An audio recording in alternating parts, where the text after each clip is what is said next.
About 3.5 years ago, I made a discovery. And this discovery profoundly changed my view on how I thought the world worked, and it even profoundly changed the way in which I operate in it.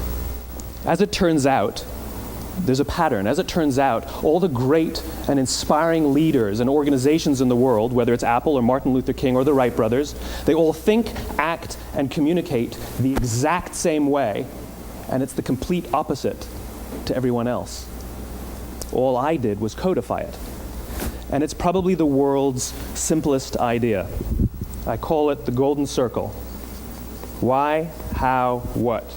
This little idea explains why some organizations and some leaders are able to inspire where others aren't. Let me define the terms really quickly.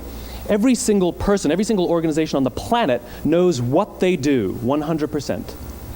Some know how they do it, whether you call it your differentiating value proposition or your proprietary process or your USP. But very, very few people or organizations know why they do what they do. And by why, I don't mean to make a profit. That's a result. It's always a result. By why, I mean what's your purpose? What's your cause? What's your belief? Why does your organization exist?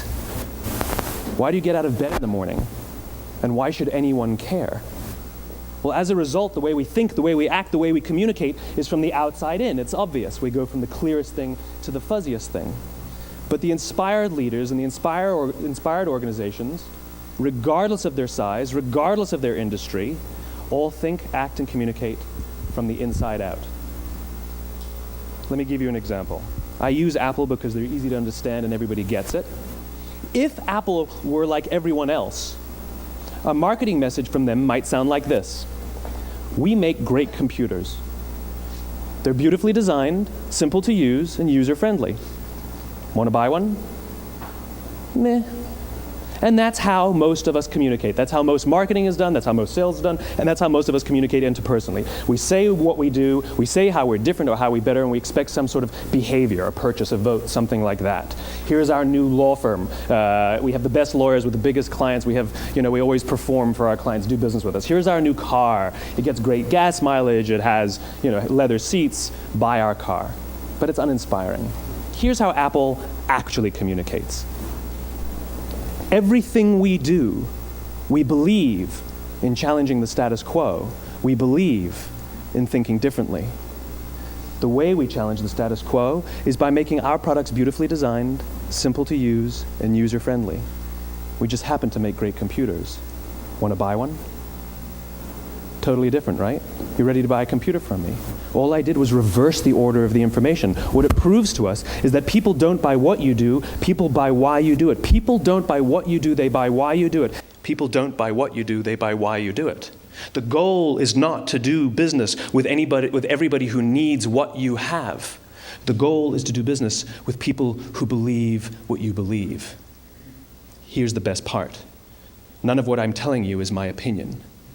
It's all grounded in the tenets of biology, not psychology, biology.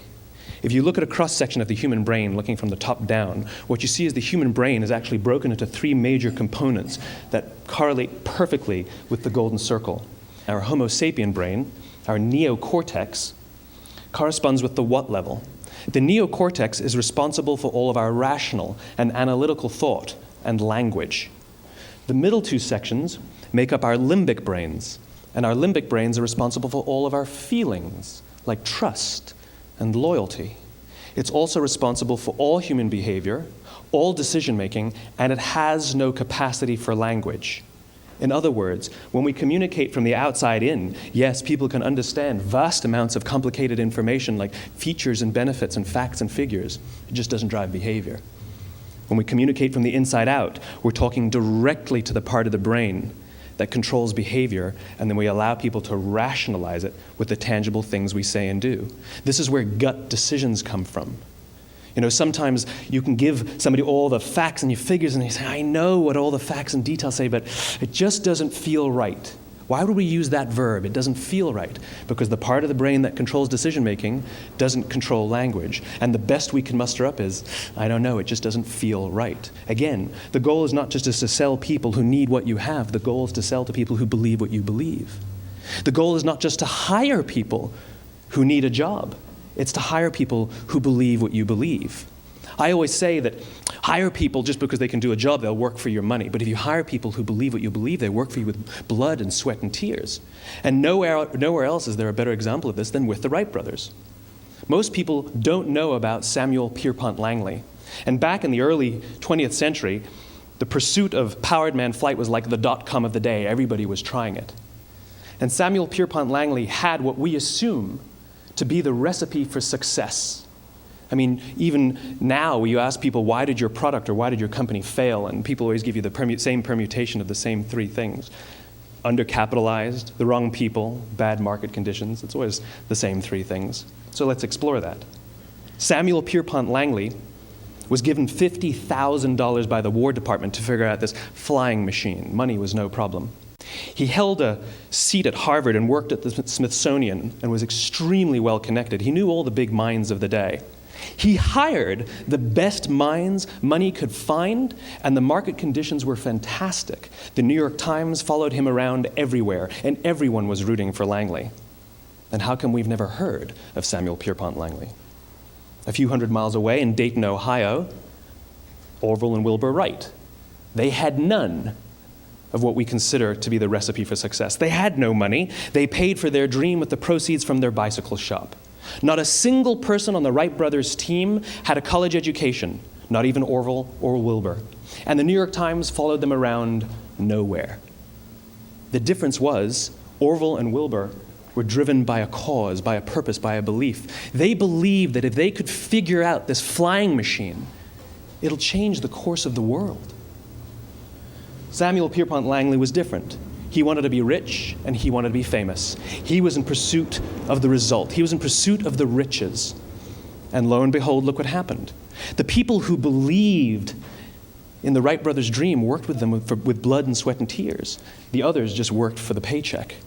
And they tell stories of how every time the Wright brothers went out, they would have to take 5 sets of parts because that's how many times they would crash before they came in for supper. And eventually, on December 17th, 1903, the Wright brothers took flight. And no one was there to even experience it. We found out about it a few days later. And further proof that Langley was motivated by the wrong thing, the day the Wright brothers took flight, he quit. He could have said, "That's an amazing discovery, guys, and I will improve upon your technology." But he didn't. He wasn't first. He didn't get rich. He didn't get famous. So he quit. People don't buy what you do, they buy why you do it. And if you talk about what you believe, you will attract those who believe what you believe.